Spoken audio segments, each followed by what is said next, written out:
We once had a conversation where you talked about the influence of Mr. Flexner. Yeah, Abraham Flexner. On your philanthropy. Maybe who here knows who Abraham Flexner is? Steve Forbes and Jay Walker. All right, that's 2 out of 200, 1%.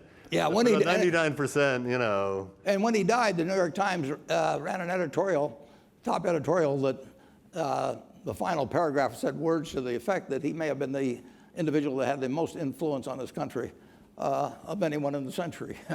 Abe Flexner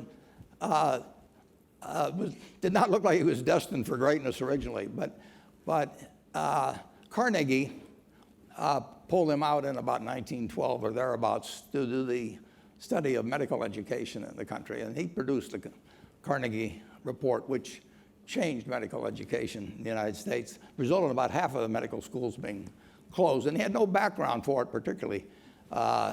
His older brother was a doctor, and he had an interest in the subject, but he just had an ability to think straight. So after that, who came to him? Rockefeller came to him. Julius Rosenwald came to him.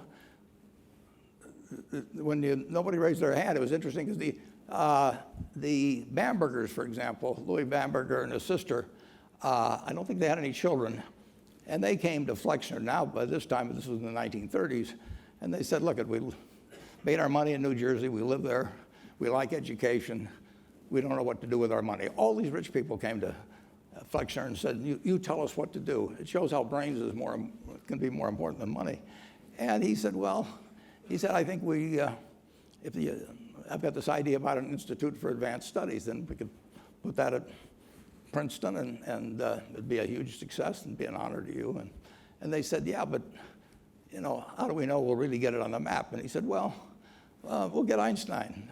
And Bamberger said, well, how will we get him? And he says, I'll go get him. Well, it was a little more complicated than that, but this fellow, he influenced a half a dozen of the wealthiest philanthropists in the country over a period of probably 30 years, and they came to him. I mean, it's fascinating. It does show you how brains will out, and what he did wasn't complicated. You can read his autobiography.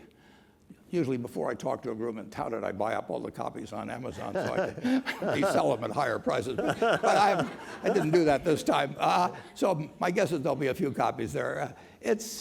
My kids have all read the story. It's just a story of what one person can do if they just think straight. And the resources came to him. Well, we've got the resources in the family, so that's a head start. But he changed the world.